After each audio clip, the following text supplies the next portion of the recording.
Hey teachers, Teacher Kelsey here, bringing you quality health information that I do research on, that we apply in this short video, and that you get to go and use today, right now, after this video.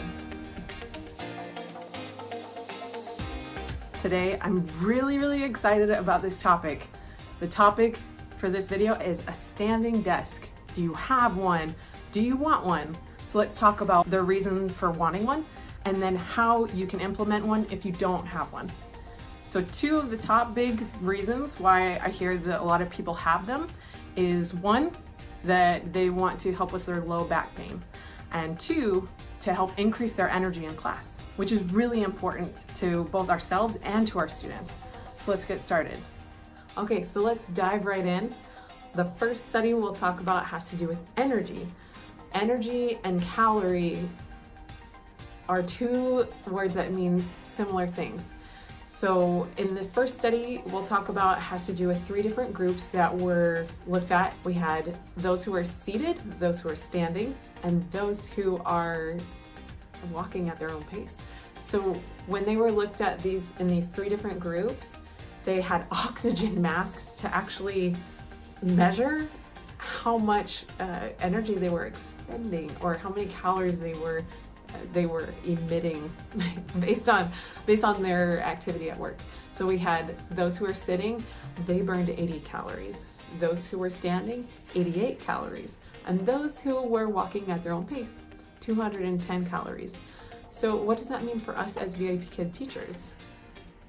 Well, if you have a standing desk and you are standing for an hour, let's say something about that. If you weren't moving at all and you're just standing, that's one thing. If you're a VIPKID teacher and you have a pre-VIPKID class first thing in the morning and you've got to demonstrate walk or run or stop or up, down, those things could have an impact on the energy that you give, and that's really exciting information. So one thing I actually needed to mention is that this other study was a randomized controlled trial. These are powerful trial studies because it can show causation and things that will help you to get better. I get really excited about that stuff. So here's article number 2, and this has to do with low back pain. So low back pain, randomized controlled trial. That means we have one group, the control group, where they don't get an intervention. Helps us kind of gauge what's working, what's not. And then this other group over here, they've got the intervention. So our intervention for this study was actually the standing desks, but they had to make sure that everybody had low back pain up front. So they did this and they noticed over 15 days when these people were using these employees who are university employees, when they were using their standing desks, after 15 days, they reported that they had more days that were back pain free. What? So 3 months of this trial, and only after 15 days, they started to report, hey, I'm starting to feel pretty good about this. It was really exciting. So that's a powerful study I wanted to share with you so that you can see that comes gradually. It doesn't necessarily mean that you'll buy a standing desk or you'll have a standing desk and then all your worries and problems will be over. However, they can be helped, and that's exciting. I'm super excited for you, yay! And there are other parts of this study that make it really cool too. So low back pain was seen as something that was going away. And at the same time, they also, oh, this is great stuff. They also found, the researchers found, that neck pain was alleviated. They also reported concentration was better reported, that people were better able to concentrate because low back pain wasn't causing them issues. So I told you a little bit about why you might use a standing desk. Now we get to go to the how. So what you'll need are a bunch of big, trusty books, probably textbooks. Education is very important for more than one reason. And a desk. You should have a desk. If you don't have a desk and you're teaching some other way, I'd really be interested to hear that. So let me know in the comments below. And you'll also need a laptop or whatever you teach on. So go ahead and grab those things and meet me back. Okay guys, so I've got my stack of books here. Put that on my desk. Okay, and I've got my box here that works. Very sturdy here. Textbooks in a box.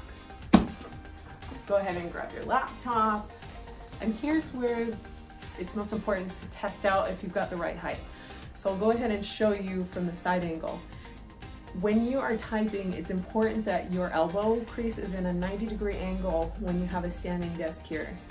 When you are a VIPKID teacher, however, you also need to be mindful of your camera. So if you are close to your camera, it looks kind of different if you're here. You don't want to be hunched over. You want to make sure that it's at a comfortable distance between you and the camera. So be aware of that. That's a quick fix. Box and books. Now, I want to get to this one. This is a portable laptop standing desk. So this little beauty is exciting because it is portable. I can take it wherever I need to go in the house or on the beach. Or at the same time, I can also put things at the bottom of it. That's a nice handy feature. And then it can move up and down really smoothly, which I really love. So here's an example. So I take two hands, put them on the side, and we're going nice and smooth. And here I am, 90-degree angles, no problem. Very, very cut and dry, very simple. Bring my laptop over, bada bing, bada boom. And then that space I just mentioned, right underneath, you see that triangle of space? I just stick a basket underneath and I put all of my most handy props and hang out there. So there it is. A standing desk you create with your own boxes and books, and a standing desk if you'd like to take an investment up front. Okay, so first, to recap, we talked about a standing desk and what kind of research articles are out there that we have great quality that supports a standing desk can alleviate that back pain even as soon as 15 days. We also talked about how energy can be increased as we are participating in a standing desk format, and even more if we are moving with our students. The second thing that we did, we put together a standing desk with boxes of some books and even a standing desk itself, which I really love. And third is your call to action. So accountability time.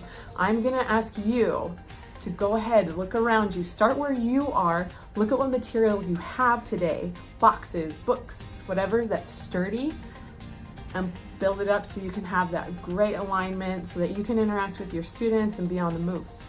Thanks for watching this video, and I'm excited to hear from you. Comment below about what things you found interesting, and let me know once you've used one what kinds of things that were pretty cool, or if you already used one, if you have some extra tips or information that you really like and you'd like to share with our community, because I love that. So in the end, start where you are and be you, be well. See you next time.